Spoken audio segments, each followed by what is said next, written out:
Show the juvenile justice system that you don't throw away children.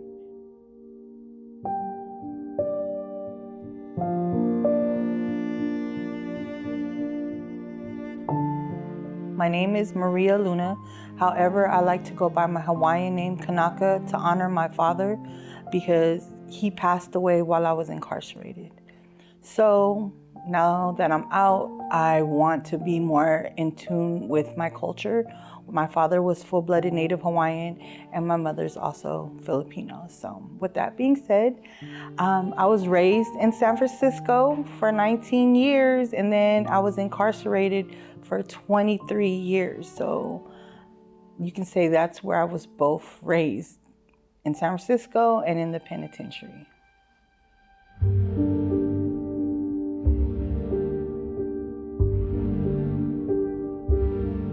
My experience with youth incarceration was very traumatic and also very rewarding. I say that because I was sentenced to 7 to life. I was considered a juvenile lifer. Like I said, I spent 23 years in prison. Why so long? It was so hard to figure if I wanted to be free or what was really going on in my mind, because I allowed the streets to make me feel like there was nothing left. And to me, life at that time meant like, that's it. You're either gonna be a prey or a predator. That was my mentality at that time because that's what I believed the world was. So when I finally did the transformation, it allowed me to find my identity and purpose and what I wanted to do.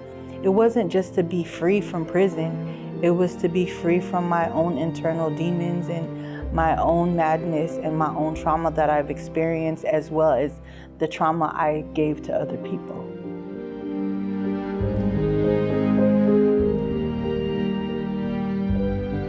I became interested in the healing process because I believe that is one of the, if not the first most important way to not just heal myself, but heal the community and what's going on. Like, it brings cultural diversity, cultural competence, and also a way to not just give back, but continue to grow, because like the children, I say children, that's anybody who's been in anybody's kids, whether you're rich, poor, or whatever, and what ethnicity you are. If you're not doing too good socially and you're out there not caring, something is broken. And it's not because you had bad parents. Sometimes I believe people just made bad choices.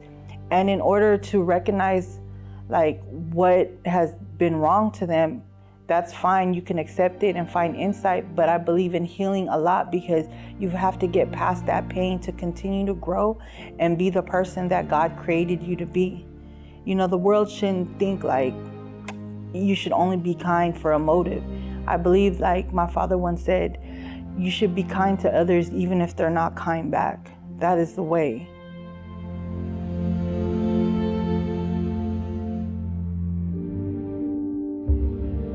I feel it's very healing on both parts because I've never imagined being in a room with correctional officers and parole officers.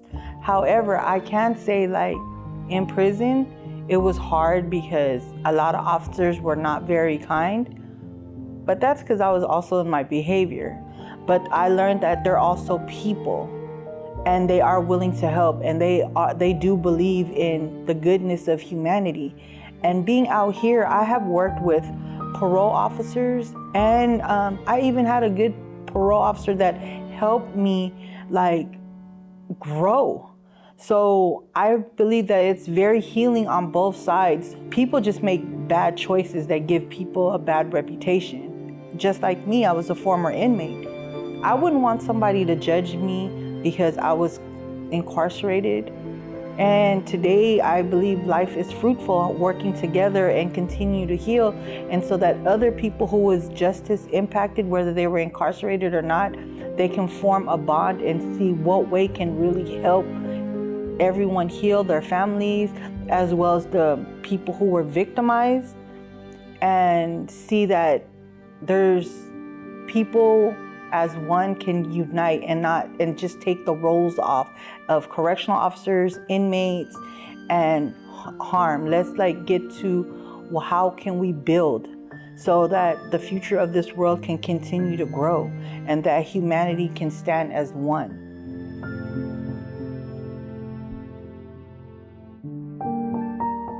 What I'm hopeful for is, besides the laws being changed, that others can also heal so that, hey, we can all communicate and get along, and not just get along, but to make better choices and to be the person that God created us to be. That's where either you want to be a humanitarian worker, or maybe you want to be a basketball player, or maybe you just want to be a computer nerd. Whatever it is that's going to allow you to be a wonderful person and the best you can be without judgment, and to make the best decisions that you can in life.